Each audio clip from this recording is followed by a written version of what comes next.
My name is Florence Drummond. I'm a Dara with the woman from far north Queensland. I now live in beautiful Wadandi Wujja and acknowledge that today we're on Wajak country. So I'm a director of Corruged. We're a company that specialises in drone supply and sales. But I've also been exploring education as well as part of what we do and how we service the industry. I've always been scared of technology. I'm now in my 40s, and I think as an Indigenous woman growing up in community, technology to me was always out of reach. I didn't quite know where it was or how to work it. And even now, to be honest, I haven't had a TV for many years. But I think, exploring into the drone space and learning more to be of service for the future of our Indigenous people was definitely a priority for me to learn.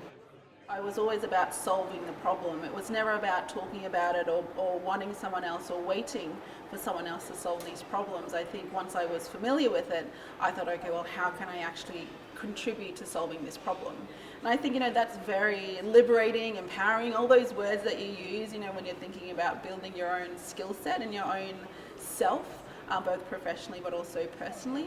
There's often the saying, if you want to go fast, go alone. If you want to go far, go together. Understanding who I was in terms of my strengths as a leader and also understanding what my interests were, and it was okay to be interested in different weird things and making something of it. I think things like that really help me understand where I get to track my entrepreneurial journey. But then after really igniting that interest and that kind of space, I had to then build a team to operationalize it.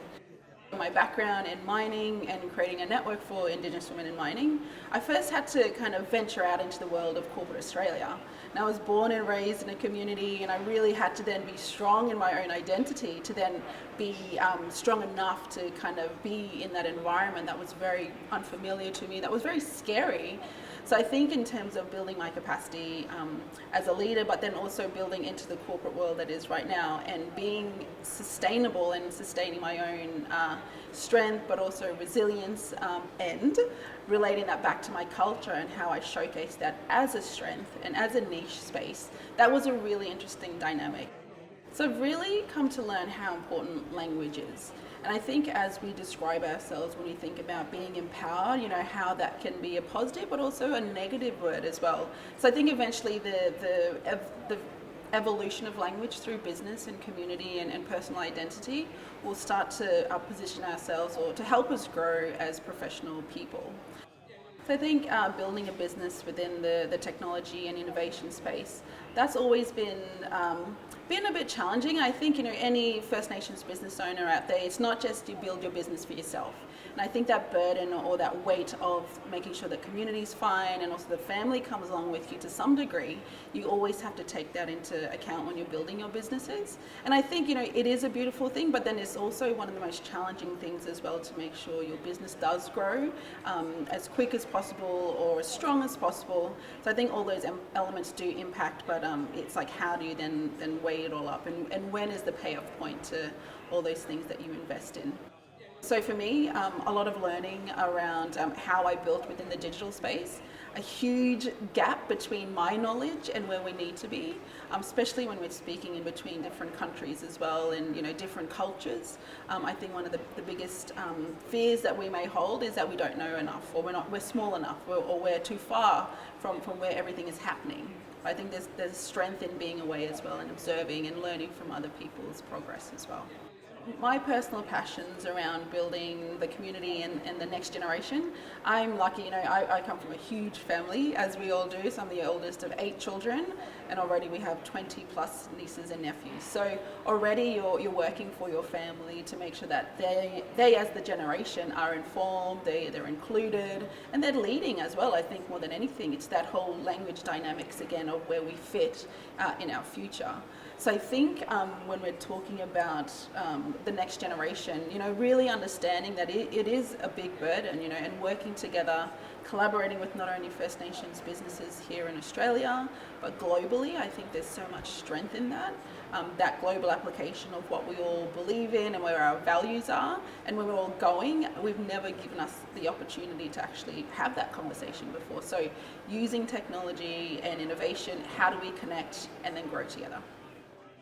So when we're thinking about the different spaces that the technology and Indigenous people's participation applies across both technology, innovation, environment and culture, I think it's very contextual.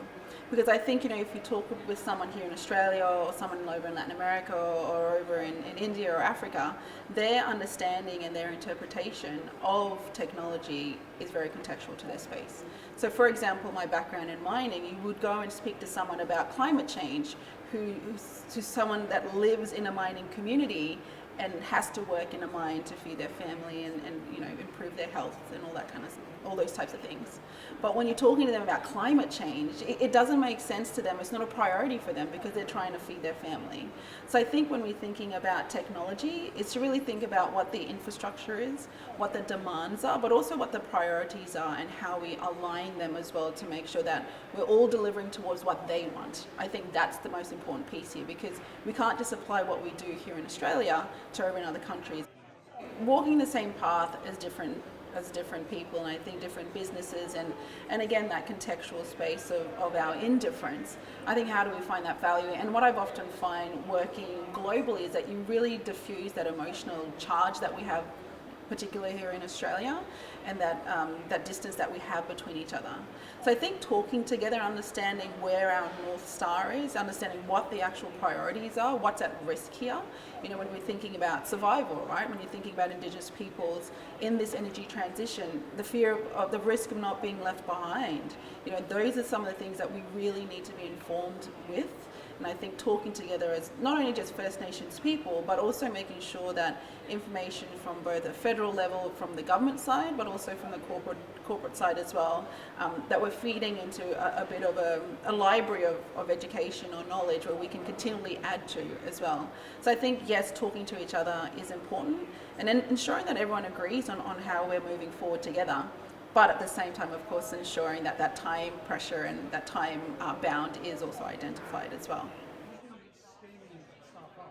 So Karaged is a woman-led digital business that's focused on two things. Number one, building a community for First Nations drone pilots across Australia. And secondly, building the capacity of school children around being familiar and understanding how to operate a micro drone.